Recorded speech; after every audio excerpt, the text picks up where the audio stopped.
Welcome back to the Turn on the Music podcast. This is episode 16. We are going to talk about the book The Spirit of Music, and we are on the first chapter. We did the prelude last week, but we have CJ here again to discuss chapter 1, or measure 1. Is it measure 1? Yes, the first measure. The first measure. The first measure. Yeah. And you're Kyle. I don't know who I am anymore. No one needs to know our names anymore. They're friends now. I'm Phil. I'm Philip the Fourth. How are you, sir? I'm doing all right. You know, it's been warm lately. It has been, yeah. That's Um, what happens in July. I know. No, I have to say, this has got to be probably the hottest it's been in a while for the summer. Yeah. And it's been holding pretty strong, and the humidity's been up too. And it doesn't want to like it says it's supposed to thunderstorm all night, but it hasn't done anything yet. Mm-hmm. So yeah, I'm hoping that it will break a little bit and kind of cool off. I don't mind the 80 weather; it's the humidity. You know what's weird is I'm getting more accustomed to the warm weather and I'm being okay with it, and I don't know why. Is it well? So the humidity in my room currently is 67. I have a humidity reader, I and the don't know what mine humidity is. outside. If my phone wants to let me do this. Oh wait, there's an app on the computer now that does the weather, isn't there? There's an app for that. There's an app for that. And the humidity outside is 78%. 66. So like I said, I do not mind 84. I drove home with my windows open. Mm-hmm. Like the air was cool. It's just the humidity hits in such a weird way. Right. You know, and I think that's what gets me. So it just makes me feel like I'm in Florida. That's what it feels like. You know? Yep. So like back in June, so I don't know if I've ever talked about this in the podcast, and I think you kind of know about this, but so back when I lived in New York, my mom and I would have this contest to see who could go the longest without turning on the air conditioning. And I don't live with her anymore. I don't know when she turns it on, but I still try to go as long as I can. So like in June in my house, it was 85 degrees, and I went, all right, maybe it's time now. I wasn't terribly uncomfortable though, which is the weird thing. So I don't know. Yeah. That's funny. Maybe it's our old age. That's what I'm wondering. As I'm getting old, does this mean I have to move to Florida now because I'm okay with the weather? Like I still prefer cold weather. I do too, but I would, yeah. I'm just okay with the hot weather. I don't know. I'm not okay with the hot weather. I'm definitely not okay with the hot weather. Yeah, Which I is mean, like, funny. When I lived again, in Florida, I was kind of like, all right, I can handle it. uh huh, But you know, I don't think I'd ever be the person where I would get to the point where I'd be putting a Parker on during the wintertime. You know, like some of my friends down in Florida that wear yeah, like winter coats and hood, like they're bundled up like we are up here in the winter, and I'm just like, right. it's 60 degrees, it's gorgeous. That's funny. So, what are you listening to? Anything new and exciting? No, actually, not really. Just the Corey Wong stuff, Mm-hmm. actually, because what happens is I listen to it and then I leave the car and I plug it back in and it's still like it goes Right. back onto it. Uh, Today I happened to listen to this chapter of the book, even though I've read it and listened Mm-hmm. to it twice, but I was just like, let put it back in my head a little bit. But that's about it. I really need Okay. to start doing something new. Yeah, I hear you. What about you? It's the same Corey Wong stuff. So I thought to change things up a little bit. So I've been walking recently, and I took some notes while I was walking. So I thought I'd read some of the notes that I took while I was walking. Um, so one, I saw a cool bird. I have to look it up. I don't know what kind of bird it was, but it almost looked like a giant robin. So I think it might have been some kind of a hawk or a falcon. So I Okay. have to go to my book and look. Um, AirPods sound like crap. Spatial audio while walking is very weird. Um, You bought a new pair? no, I have the old pair, but like But like when you turn your head, like it like pans left or right. But it doesn't have spatial in there, does it? The old pair? I mine's doing it. I don't know why. Oh, interesting. I So thought it was a part of the. I thought the headphone had to have something in it to do it. Maybe it's a digital thing. it That's could be a interesting. digital thing. So Yeah. what's weird is as I turn left to go around corners, like it changes the spatial audio, and I'm like, wait. Like I'm trying to like get it back to center again. So it's very, especially when you're listening to a podcast, very weird.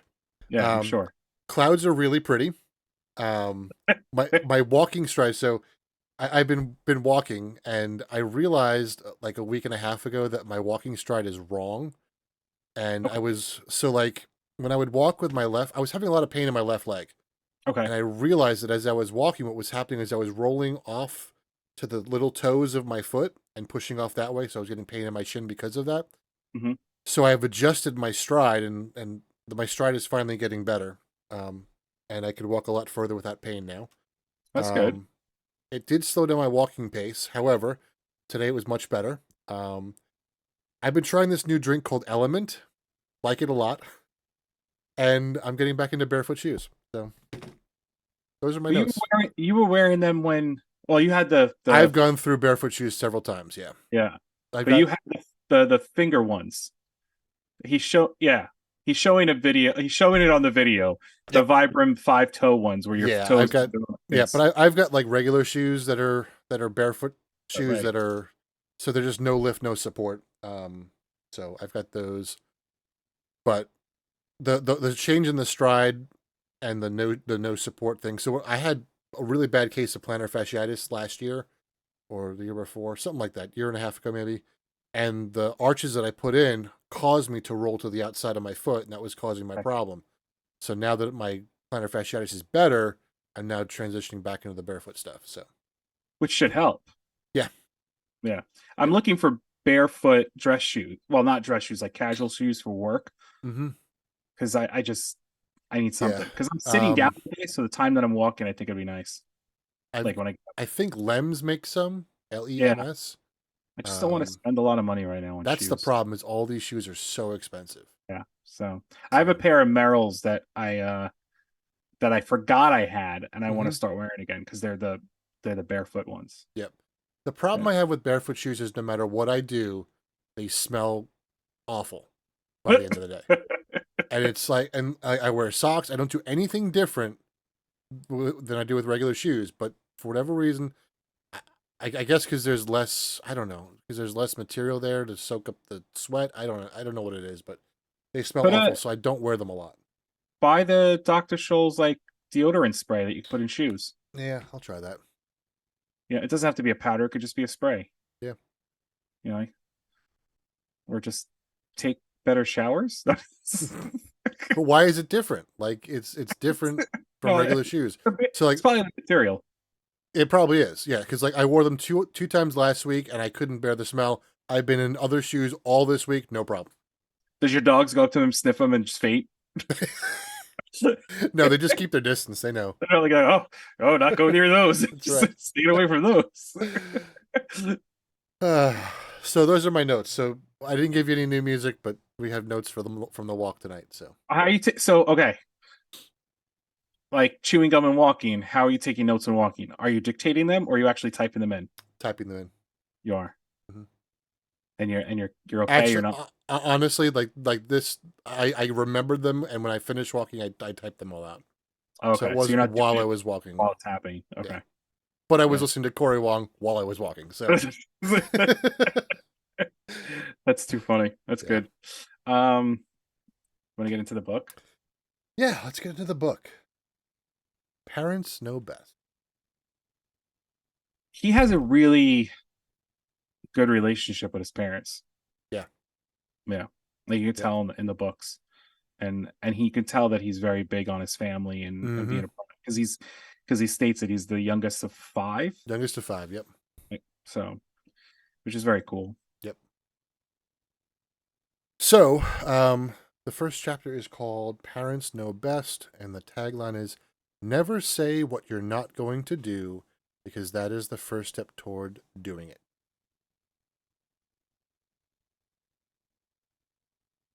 So I have a question. No, because I have a question. Yeah. Listen, dramatic pauses are fine. Yes. But they uh, freak me out in the middle of listening. We listen to the podcast. Like, but did it stop recording? What happened? like, what happened? Um, the I have a question about this. Yeah. And I don't know if I should ask you now or towards the end, like when we get to it at the end of the chapter. How about you ask it now, and I'll decide whether I'm going to answer it or not. Do you feel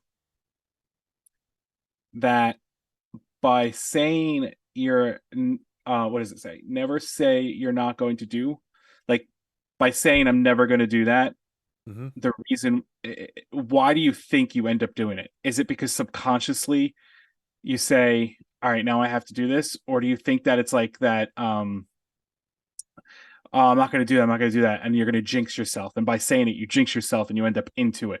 Do you know what I'm saying? Like, is it like a bad luck thing, or is it like a subconscious thing? I think it's a subconscious thing.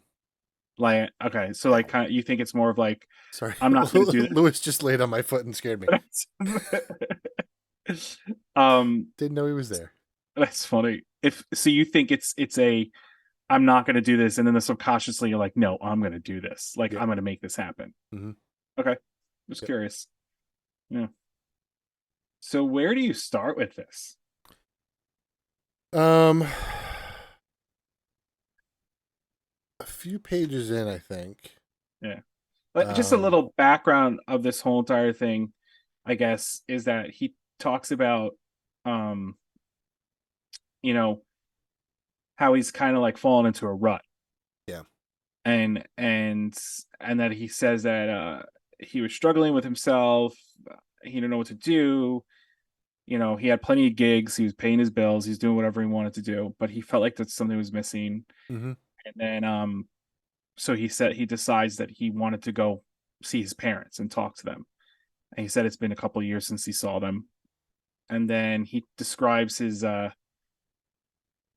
more like getting up in the morning, and then Mm-hmm. like all the sounds he's starting to like recognize their tones, and like, oh, that's a Yep. C, or that's an Yep. A, or that's a G. Yeah, and that's actually where I started highlighting because this happened to me. I was going to ask Um, that actually. yeah, a few months ago. So I do not have perfect pitch.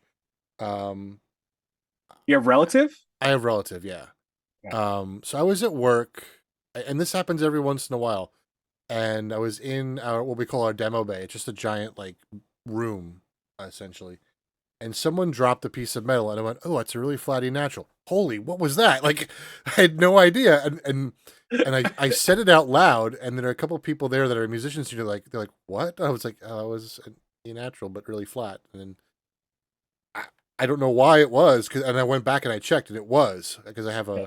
I have a keyboard in my office. Someone gave it to me, so and it sure was. I was like, "That's kind of weird," and it doesn't always happen, but it happened to be that I was in a rut that day, and that stuck out in my mind, and I was like, "Oh, maybe that's music telling me something, like, or That's interesting. something telling me something." So that's why I highlighted that. I don't know how relevant it is to everyone's life, but there are times where I'll find myself, you know, just kind of needing something different, and like that sort of stuff will happen.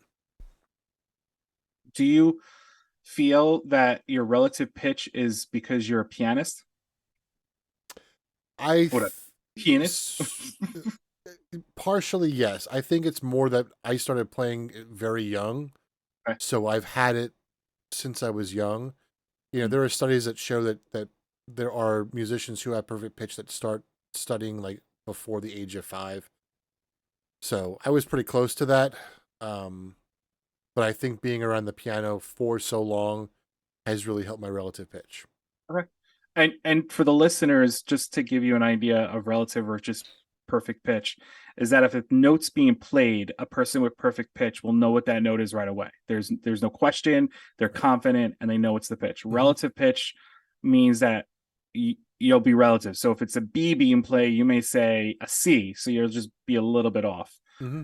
I know some people with relative pitch tend to have like one note in their Yeah. head, and Mm-hmm. because of that one note in their head, they're able to get whatever note they heard. Right. Like I also know that String that's players and oboe players tend to have A's like yeah, almost memorized because that's what they tune to. And oboists are typically the ones that tune the orchestra, so they're playing the consistent pitch that everyone's supposed to match. So they are really in tune to that A. And it's almost so. I have several friends with perfect pitch, and they explain it to me as, like you said, you just know and they said we don't see color, but it's like looking at a color. Like if you see something blue, you know it's blue. Like if I Right, hear a B, I know it's a B. Like right. there are shades of B, whether it's sharper or flatter. Um, but like I just know that that's what it is.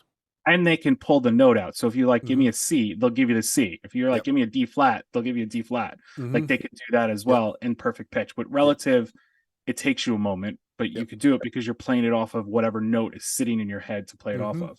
Yep. Yeah. Yeah. Yep. And then they can recognize stuff like by pitches, and I've tested them because I'm insane like that. So I'll go up to a piano and play like six different notes. They're like, oh, that's a C, F, and a G. I'm like, shut up. Like that's like It's funny. they can really differentiate those It's notes, which is really kind yeah. of cool. It's impressive to sit with somebody when they Mm-hmm. have that when they have perfect pitch. Yeah. I don't think he does, right? He doesn't have that. I think I he has don't relevance. I don't know. He doesn't say it either. He doesn't say it, and this makes me think he doesn't. But like watching him play, like the video I showed of him playing that bass piece where he detunes the bass in the middle of the song and then tunes it back up. Like, is that really relative pitch? Did he keep that in his mind the whole time? Maybe. If you watch him during the live at the Quick, Amazing Grace solo, like he's tuning while he's playing. Okay. I don't know. I mean, Well, I who mean, knows? Ask him when so you see him. yeah, right. It Question could number be two: do you have perfect pitch? it's a perfect pitch, or he has very good relative pitch. Right, right. I mean, because when he says he's hearing all these pitches, I'm trying to be very careful how I say that so it Mm-hmm. doesn't. Have to mark um, this one explicit. he says he's never done this before. Right. Like it never happened to him. He's never come across this scenario Mm-hmm. and all that stuff. He said even getting like as you read, it's happening when he's in the car, the turn signal, Right. the everything you can think of. He's hearing it, and So then here's an interesting question. At the end of the last book, he talks about his spidey sense. yeah, Do you think that could be part of the spidey sense that he's developed? Who knows? it's possible. This could be just the beginning stages of it. Do you find yourself while you're driving, forget about like pitch or anything like that? Do you Mm-hmm. find yourself trying to find the rhythm in things? Yes. Like I'll sit at a stoplight and I'll try to rhythm out all the blinking lights. Mm-hmm. I do it all the time. Yep. I do a lot more with pitch. So years ago, I got an MRI and they gave me like headphones to listen to music. I can't remember what god awful thing was playing, so I like knocked the headphones off, not realizing they were going to talk to me through the headphones. But I was like the hum of the MRI machine. I was sitting there like singing different intervals to like the thing, and I do it with my toothbrush too, because I got one of those automatic toothbrushes. So I'll go through like each of the by a half step. So I'll sing each half step going up and down as I brush my teeth. Um, That's funny just just odd stuff, but what I because do, you're an oddball. I mean, I sure am. that's funny though. Yeah. Um, and then I he was talking about how he was just having a rough morning. Mm-hmm. And this paragraph kind of leads into something else. He goes, and if I jumped ahead from what you were doing, let me know. Mm-hmm. He says the tires played a duet with the road, the engine whined a horrible tune, and the wind kept me company by whistling through the window directly into my left ear. Every fragment of noise had a pitch, rhythm, or both, which we were just talking about. Mm-hmm. And then he said at that moment, uh, a truck like kind of went in front of him, and he read what it said on it as "not your choice," Mm-hmm. but it really says "nature's choice." Right. Not sponsored, and he got upset. He's like, "No, no, no! It's my choice. It's my choice. My choice. It's whatever, and all that stuff." And so he decided to turn off the road, pull off, kind of like take a breathing, and he closed his eyes and he goes, "There's an ear in every heart as it beats in every breath. Listen and be silent." He Mm-hmm. heard this in his mind, he said. Yep. He doesn't know where it came from. Yep. So, And just before you get into that, so one of the things that he does in this book, is every chapter there is at least one song title of his. Listen Yes. and Be Silent is one of them in Yes. the first chapter. So, okay, go on what you're going to say. No. I was actually gonna ask, when you hear when you read that, or when you read it, and I'm sure you've read it multiple times, and I've kind of listened to it Hmm. and read it multiple times. Do you feel that that goes back to the fact that we don't listen enough? Hmm. Yep. Like, I know it does. Like, I know there's a straightforward answer, but do you Hmm. think there's anything more to that, or do you think it's just that simple that we just don't I listen enough? It's probably deeper, but I think that this whole scenario is whatever you want to call it, music, God, life, whatever, telling him that he is not listening. Right. Right. So he decides to change his attitude moving forward. Yep. And I think that's a big thing um in this day and age is like we have the ability to change our attitude. Um and Not I've saying it's I've easy. Just we have No, to it's put not that out easy. there. No. We're not saying it's No, easy, it's but not. Yeah. there is an ability. Yes. Yeah. And I remember like this is one of the things that my choir director said one year. He walked in and he said, "This year I'm choosing joy." He said, "Last year I did not choose joy at all. I was miserable and I hated it. But this year I'm going to make an effort to choose joy because I can. And you can too." Right. Right. It's sometimes it is a mindset, and Yeah. putting yourself into that mindset. It's not an easy mindset to get yourself into, Hmm. but it is a mindset. Yeah, and there are a lot of times where I find myself getting annoyed, and like if I take a step back and realize why I'm getting annoyed, I realize how stupid it is that I'm getting annoyed. It's just because I'm choosing to be annoyed, and I think I don't have to do that. Right. No, I get it. I mean, because use work as an example, because a lot of stress and annoyance comes from work, Uh huh. and sometimes you got to kind of like push through the annoyance. Sometimes you have to process it. Yep. Sometimes you got to step back and be like, it's not worth it. Mm-hmm. It's just not worth it. I mean, sometimes you have to deal with it because you have no choice. Mm-hmm. But there's a lot of times that if you kind of like step out of the situation and look at the environment around you, you're like, it's just not worth that moment. Yep. That one moment is not going to make next week better. Right. If anything, you can make it worse. Mm-hmm. Like that type of Yep. thing. Yeah. He continues to talk about driving and how he kind of got a groove with all the sounds. And one of the lines that I underlined was, music was with me and I was listening. We were both smiling. Mm-hmm. Yeah. I think that's a huge thing. Mm-hmm. I catch myself all the time. If the windows are open, I'm trying to listen to what's going on. I try to like line everything up. Yep. Like there needs to be some kind of rhythm to everything. Mm-hmm. Call it an OCD or whatever, but there needs to be Right. something Yep. there. Yeah, Yep. And totally. that's kind of what it was tonight when I was walking, like just noticing the clouds and like that bird that flew by. Like just it was just the clouds. There was no rhythm to the clouds because they were just slowly kind of moving along. But there was a rhythm to the bird flapping its wings and that sort of thing, which is and that's one of the things. I don't do a lot of bird study, but I do a lot of photography of, or I used to do a lot of photography of birds.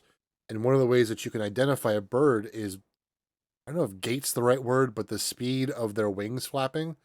Like Okay. ducks flap their wings much faster than like other birds. So if it's a large bird that flaps its wings faster, I know it's not a hawk, it's a duck. Right. So, you know. It's like that episode of the Grand Tour where they go off about talking about the speed of it, the birds. A duck flew by the scatters 25 miles per hour. Ugh. Uh, where did you go after this? I don't have much until page 24, actually. Okay, so I'll just give a little background of what Sure. happens so we can Yep. get there. He's driving, he's doing his thing, he stops off to get gas. The speakers there are horrible, so he wants to leave the gas station. Like just the things around him, he's starting to notice. And he starts getting closer to his parents' house and he's getting excited. As we stated earlier, he has a very good relationship with his parents. Mm-hmm. His mom is like she's totally the matriarch of the family. She's Mm-hmm. totally that person that's like the advice, the this, the Yep. that, everything. And the father is the one who listens in the back. Like it's so funny, but it's like a typical family. Like the Mm-hmm. mother's the wise one, and the father doesn't say anything until he feels he needs to be like he has Right. to say something. Mm-hmm. Like it's very interesting how he explains that whole entire thing. And on page 20, he does say, "Parents know best, I thought. One day I will write their words of wisdom down." Which Yep. I wouldn't be surprised if a lot of this is from his parents. I'm sure it is. You know what I'm saying? Um, then he talks about he gets there, he pulls up, you know, they were ready to go. They were on the porch waiting for him. Dinner time. He gets into his mother's like, go wash your hands, do this, do that. And this I thought was interesting though, because he says that he's washing his hands and excuse me, he felt like something was following him around because he kept hearing the pitch and everything, even in the water coming out of the faucet. Mm-hmm. And he goes, he stood at the sink and he goes in his head, "What do you want from me?" And his mom responds, "I want you to wash your hands and stop wasting water." And the reason why I think that's interesting is because in the previous book, he talks about how he would use his thoughts to say things, but like Michael would know what he's saying. Mm-hmm. You know? And I think it's interesting how this all comes together. And it's like his parents are almost a part of that Right. growth. Um, and then they talk, and then you get into, you said page what, 24? 24. Yeah. Okay. So what do you have there? So his mom made him this thing called pine top tea, which is a tea that she made when he was little, when he wasn't feeling well. It was an old, remedy for sickness back in the day. And she asked him how the tea was, and he said it's bitter but good. And she replies with, "Bitter but good, exactly. Oftentimes, the best things in life has to offer are just that, bitter but good. Think about that." And I think this goes back to what we've said probably hundreds of times at this point, but it's kind of like the yin and yang of life. You can't have the good without the bad. Right. You know, and getting into some of these spiritual books, there are people that, if you're the one that believes in heaven or whatever, or wherever your spirit goes after you die, you know they say that the reason we come here to live a human life is because the life of the spirit is so perfect that in order to experience like the bad stuff, they come here to experience that. Right. So it's, this is kind of the yang of the yin of the afterlife, I guess. It's funny because I was talking to a cousin who, I was brought up Catholic, but Mm-hmm. I don't follow that religion anymore. I respect those that do. It's just not for me. Mm-hmm. But I was talking to my cousin, and we were talking about how they have heaven, hell, and purgatory. Mm-hmm. And I asked him out of curiosity, what he thought purgatory was. He goes, "I think we're living purgatory. Mm. I think our purgatory is our human life, what we're living right now, and how we handle ourselves in this moment, however that you want to see the span in this moment, is what brings us to heaven or hell, if you're believing in heaven and hell." And I thought that was very interesting because That there's a is lot of interesting. talk of how purgatory is like where you go after you pass, because then that's the deciding factor if you go to heaven or hell. Right. And he's saying that we're there. And it almost has that same feel where Yeah. this is where the spirit is Mm-hmm. to learn about the trials and tribulations Mm-hmm. before they move on to the afterlife. Right. It's very interesting. It's like it's that whole thing where even the mother says it. He talks about music, which we're going to talk about in a moment, how she spoke to him, and she go, and I don't know. Before I get to that, what more do you have after that? Because I don't know if you have anything. That I don't was want to about jump. it. That's it for a little while. So go ahead. So he, so then after this, he does talk to her about how he has a conversation with music, Mm-hmm. and as we spoke in previous episodes and stuff, he has a conversation with music at the end of his previous book, and you get a feeling that it's a dream, where he's now stating that no, this really happened, this is the truth. Mm-hmm. And so he just kept talking, kept talking, kept talking, kept talking. And one of the things he spoke from his heart. He said, he and one of the things he says is, speaking from the heart, This is from his mother. Speaking from the heart is the cleanser of the soul, Mom once told me. It doesn't matter who or what you talk to. You can talk to a tree if you want. And she makes a joke. Trees are better listeners than most people anyway. Yep, I don't, that's true. and this is going to sound really funny, but I catch myself talking to my plant. Mm-hmm. Well, you can't see it on the screen that the way Kyle has it split for YouTube, and you can't see it if you're listening, but I have a plant behind me on my desk, and I'll come in and I'll talk to it. I'll water it. I'll make sure it's good. Like, and I catch myself doing it. It's kind of sometimes it's unintentional. It just kind of Mm-hmm. happens, you know. And today, I kept going into the our lunchroom in our office, and there was a cricket behind the door, like the not the door, behind the refrigerator, and it was loud, like it was chirping up a storm. And I was like, I hear you. I hear you. And every time I spoke to it, it would stop chirping for a moment. And then it would come back in. And I'm just sitting here going, that's a loud cricket. I was like, I got you. I hear you back there. It's really funny what you catch yourself doing. Yep. And it was No, I actually caught myself doing that today. So we have a room in our office that is it's considered a secure facility, so you're not allowed to bring cell phones or electronics in. And there's a plant right outside of the room. So usually I'll have my phone in my pocket, so I'll dump my phone in the plant in the pot of the plant. So I usually say, watch my phone for me. And there was someone like standing right there. She was, okay, no problem. I was like, no, I was talking to the plant. But I do it all the time. I tell the plant to watch my phone and my keys. that's great. I of course left my phone in that potted plant and didn't know where they was for the next hour, but whatever. That's hysterical. Um, so his mother listens, and he says to his mother that music is sick, music is dying, and she agrees with him, which has shocked him. And it's more than a belief, she said.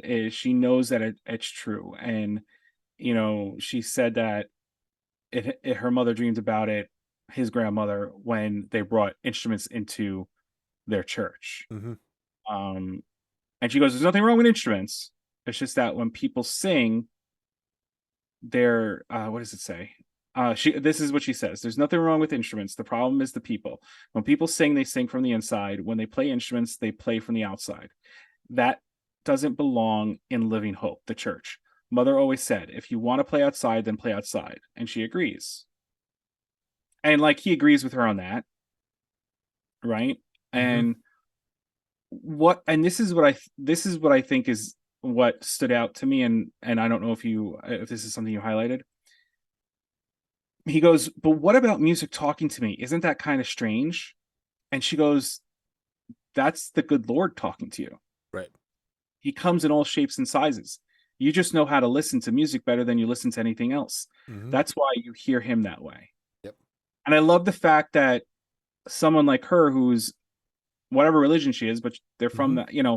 she's like, she's going to talk to you however he can get that spirit's going to talk to you however they can get their point across. Yeah. Yep. That I think is such a great thing to hear. Yeah. And then further down she goes, listen, child, listen to him or her or whatever the title you want to use. That doesn't matter. Just listen to what music is telling you. Yep. I think that's such a great thing to hear. Mm-hmm. Especially coming from apparently, because I I've said that, I don't know if I've said this before on the podcast. My wife is Jewish. We're raising our son Jewish, right? And for me, it's just a foundation of a faith or religion to give him. I know at some point he's going to question it, but Mm-hmm. he has some knowledge of a religion to be able to question that. Right. And I feel that same way. Like, however you feel it, Mm-hmm. that's cool. Yep. But just make sure you listen to it. Right. So, Yep. Yep. I agree totally. yeah. I want to go back for a second. Yes, please do. Just because I have to, being a church musician, I have to address this. When people sing, they sing from the inside. Yes, Quote. please do. Um,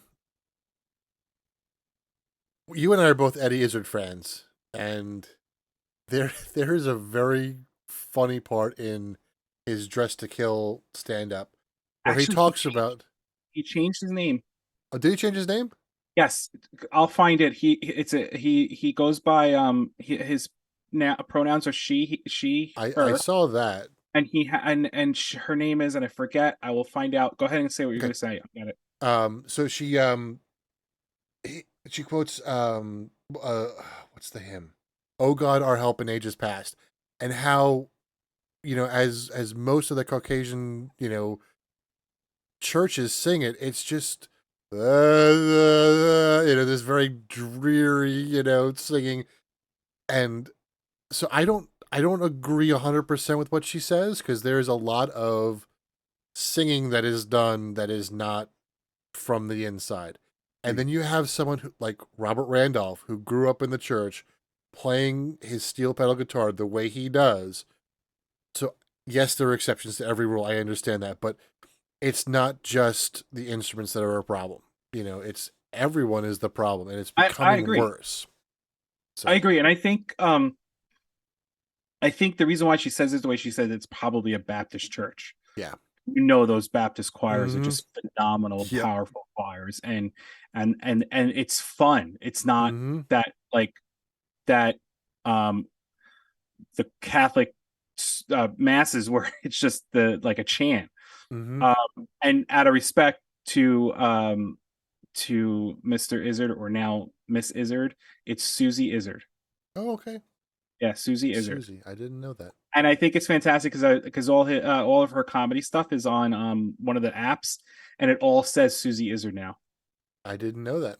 Yeah. So I just want to be respectful Yeah, because absolutely. I think she's amazing, Oh, I do too.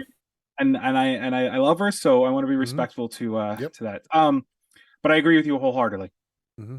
Yes, absolutely. Yeah, I Yep. agree. It was one of the one things I thought was so interesting, that you go into a church or wherever and they go to play music and this music just drones on. Mm-hmm. I think that's what drew like why I love gospel music so much, because Mm-hmm. it's first off, it comes from the worst of times, gospel Right. music. Right. And it's this glorious, beautiful culmination of voices singing praises Mm-hmm.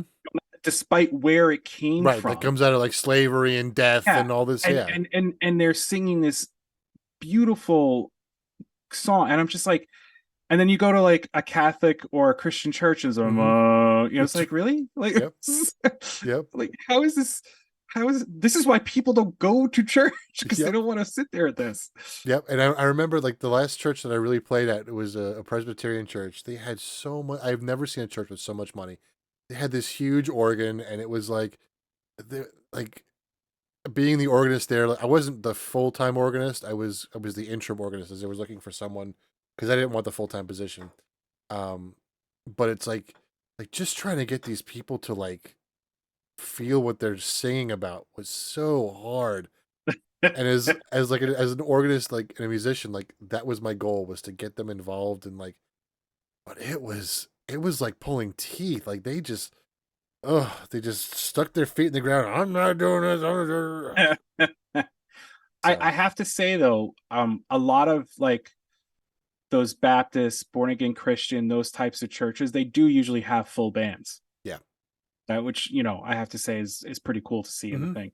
And Yep. it's really funny you bring that up, because further down on that page that I was reading from, where his mother talks about how the Lord speaks to somebody, Mm-hmm. his father comes in and he says, and he talks about like, you made a promise Mm-hmm. and to Victor, and Victor says, but why me? Why is music talk to me? And he says, because you're a musician, son. Yep. And I think it's funny that you bring up what you bring up, because that's exactly what he's taught. Like he's Mm-hmm. like, it's that, you know, don't you don't see too many of them left. And he Yep. says, what do you mean? Victor says, what do you mean? He goes, I mean musicians, real musicians. Mm-hmm. We have a lot of people playing instruments these days, but none of them are playing music. Right. And I think that is so true. Mm-hmm. It really is. Yep.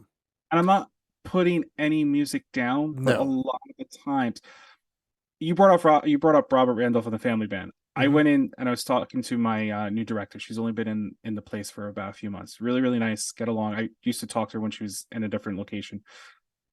And I found out that like she's into music, she sings, and her husband is a piano player and all that stuff. And she was sharing that she was listening to like 70s rock, like Doobie Brothers and all that stuff. And I thought that's Hmm. really cool. So I told her, I said, go type in Robert Randolph and the Family Band. And the first song that came up was the first song from the album Colorblind. Uh-huh. And I was like, listen to this. And she listens to, she goes like, this is good. She goes, this is gonna be my playlist for long. No, totally do it. Hmm. And and we were talking about the music of today is not the same. It's No. not like this. It's not that. And she's got to be my age. She can't be much older than me. And the just but to talk, or she could be younger than me. The way we were talking, it was just very interesting to hear somebody else around our age feel the same way. Hmm. Like it. I really do feel like there's a disconnect somewhere in the music world sometimes. Yep. Yeah, Uh, a lot. It's become so focused on business and money, and not about what it's really about. right. Agreed. Yep. Um, I have just to go a little bit further from what we were talking about. He goes, "How do I know if I'm a real musician?" And his mother says, "To be a real musician, you can't just play. You also have to listen. Listen to everything, but most of all, listen to your heart. That's the best way for music. And music, a lot of times, the word is capitalized through Hmm. most of what we're reading. For music to reach you through your heart, not just your senses." Yep. Yeah, Yep. And then she says a little bit later on, she says, music has given you everything. She's always been there for you. Now it sounds like you want something from music, but you haven't given anything. But have you given her anything? Sorry. In this life, you can't get without giving. That's just the way it works. You want more opportunity? Give someone else opportunity. Maybe that's it. Have you done any teaching since you've been in Nashville? So, um, there's just so much to that, you know. Um, I'm not a full Dave Ramsey person, but one of the things that he says a lot is like in his show, like everyone wants more money, but it's like, why do you want more money if you don't understand how to deal with it? Maybe you have enough money, but you're just not handling it right. I think that this is part of that. It's like, it's like we always expect more and more instead of appreciating what we have, and it's like what do you do with what you have? And I think that's part of this. It's like music has given us a lot, and part of what we're trying to do is to give back in a way, but not really, but like kind of spread what we know to get more people involved and share what we enjoy. That's what this is about. And that's where we sit. And I've taught for a while. I don't teach anymore because I'm lazy, but um, but yeah, I mean, I think that's just an important thing. It's like there's so much stuff that we do without really taking into account of what we have and right. going back to being grateful for what we have. And it's interesting because I didn't teach as much as I would have liked to back in the day when I was doing private lessons and all that Hmm. stuff. And I've thought about what we're doing, like you said, and how we're doing and in a sense we're uh we're using Michael's words and we're showing. Yeah. We're showing what's out there through a digital medium, and we're sharing it through a podcast, and we share it through live shows on Twitch. Like we're just that's how we're teaching in a sense right now, is we're showing that there's other things out there, and Hmm. and and because of that we are learning more. You've found other artists Hmm. that have been out there that we didn't hear because you went into a rabbit hole and all this stuff Hmm. started coming out. Yep. And that's to say, like, we're doing or we did when this came out, a cover episode of songs that have been covered. So it's not to say that it has nothing to do with, I mean, there's music from our past that's considered popular music that we love because it Hmm. brings us back to a time period, a time frame. Yep. But there's so much more out there that we lose Hmm. because we're so focused on that business oriented or Right. business produced Hmm. radio stuff, Yep. you know? Yep. So his father chimes in and eventually says, Listen, son, here's the way I live my life. I give it my all. I make up my mind what I really want to do, and when it is made up, I cannot fail at it. The basic rule to success, I think, is when the going gets tough, that is a positive signal to keep charging. He slammed his fist on the table and stood up. And this is in a lot of it. There's at least two songs that I can think of that this quote. I think it's even a recording of his dad saying it. Um. So yeah, it's just it's hard, because a lot of I mean, going back to what I've been dealing with the last 2 weeks or so, this new walking thing, like it's difficult because I've been walking wrong for so long, but now that I'm You walking have a bum knee, correctly, right? uh, yeah, and back and yeah, I know, but I remember you telling me once that like you were walking, your knee was just like goodbye. It just yep, went out it on you, does it all the time. Yeah, it just gives out and just tells me I'm not going to stand anymore. It's fun. which is what got you into the barefoot shoes. Yep, yep. But yeah, so it's like it's hard, and I found myself, I was in a rush today, and if I don't consciously think about walking, I walk the old way, the incorrect way. So it's a struggle, but I know that if I do it the right way, it feels better and it hurts less, and I have, more energy, and I feel better because of it. But it's not an easy thing yet. Do you, when you're walking around at work, are you being more conscious about how you're stepping at work Yep, too? Yeah. absolutely. And it's funny because like I caught myself twice today where I was in a rush to get somewhere and I took like 3 steps and ooh, that didn't feel right. I'm Right. walking wrong. So, And it's funny because in his previous books, he talks about how you need to learn how to play consciously and unconsciously. hmm So it's essentially what you're doing is you're yep, consciously learning how to walk again so you can get yep, back to unconsciously doing it, yeah. which So what is I'm so really weird. trying to do is like at work, I'm trying to walk unconsciously, but still like focus. And then when I go for my walks, because what I've noticed is that it's a different feel. So I'm really holding my foot in a different position, which is making my calf Oh sore, yeah. not pain, but sore. It's different. Right. Um, so as I walk, I am now consciously thinking of relaxing my foot as I walk, but still having the contact be correct. Right. So, but it's getting Um, better. It's just a lot of and thinking. because of Kyle, I've gotten into the barefoot stuff. Just so you all know, there's a book called Born to Run, Mm-hmm. which Kyle read and then shared with me and told me to read it, and I read it. And it's written by Christopher McDougall. And if you don't have to be a runner to read the book, but there's a lot of very it's like this book. Like these books are written by a musician, and even though they're maybe oriented towards musicians, you don't need to be a musician to read them. You need to be someone who's into music to some extent.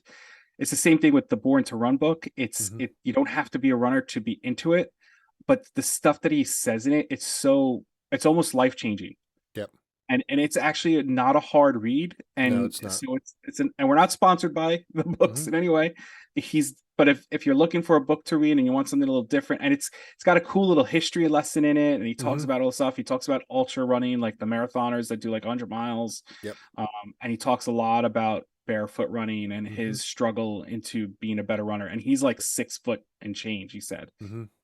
So Yeah, just I run for two things: one, to get away from bears, and two, for donuts. Like that's the only time I run. So so don't carry donuts if you're running away from bears. correct. Or carry donuts because you're running with Or them. just hope the bear isn't eating donuts while chasing me. Because then you're gonna be really confused. That's right. Um,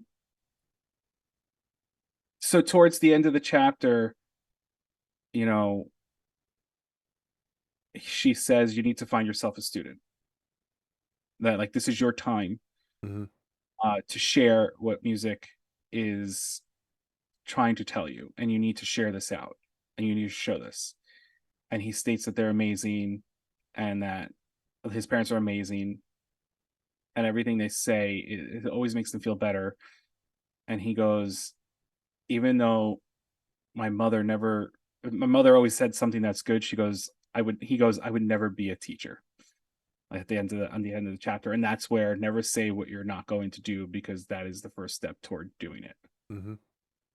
So, and it's funny because I think he's always been a teacher in his Mm-hmm. own right. Yep. I think even before he wrote the books, he had this way of showing Mm-hmm. versus like, because I think that's what makes him such an amazing teacher, is he's showing. Right. And it's so true. I think Mm-hmm. it's something across the board for teachers. I don't think it's just music. I think it's across the board in education Yeah. anyway. And I think so. He had a really good teacher growing up. His brother Reggie was, a huge influence on him. So he learned a lot from him. But I think also seeing someone who is that good a teacher, he got it in his mind that he would never be that good. So the comparison was, I can never do that because he is so good. I could never do what he does. Right. But I think that's what makes him good. Right. He's very, like it's like he said, he's humble. Mm-hmm. He knows when to be cocky because he has to be in Right. what he does, Yep. but he's very humble. And I think that he'll never think that he's the best of everything, Right. but he knows that he's one of the best in his field. Mm-hmm. And I think that's what makes these books so good, is that, again, I'm going to repeat myself, but the fact that it's a wide range of emotion. Like, he doesn't make himself out to be this most amazing person in the book. Mm-hmm. Like, he shows his frustration and his anger and his happiness and his sad. And I love that, because sometimes when you write something like this and you're the main person, you make yourself sound all hunky dory when it may not be. Mm-hmm. And that's not how he handles this. Right.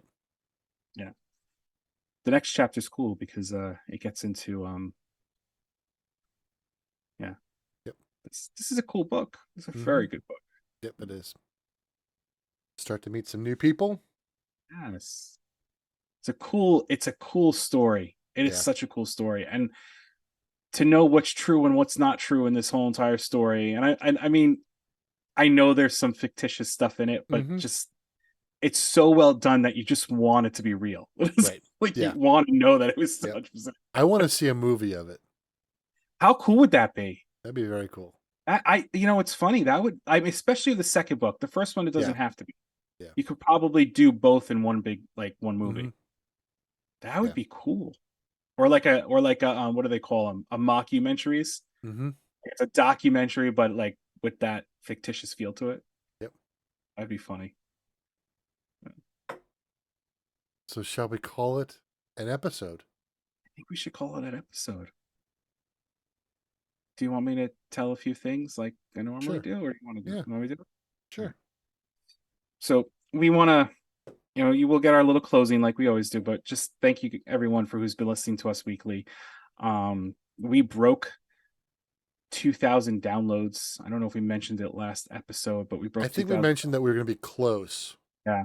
But we broke it, and we did it in less than 2 years, and we are very thankful because we did not expect that to happen. I think we're at like 2,000, almost 50 now. I was just trying to look it up, and I somehow clicked some weird stuff. So thank you to everybody who's been listening, who's been consistent with us, and yes, we thank you so appreciate it. much.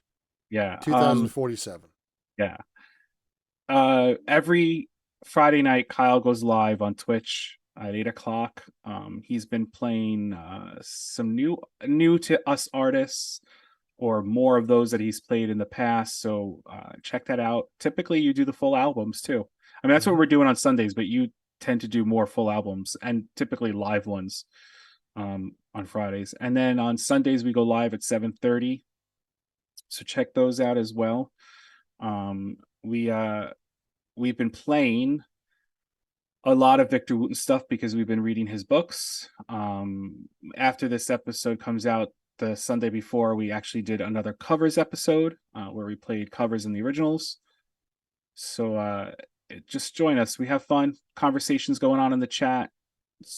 We have a Discord that you can go to. That's all in our link tree. Mondays, these episodes come out in a visual format on YouTube. So if you want to see us, go check them out there.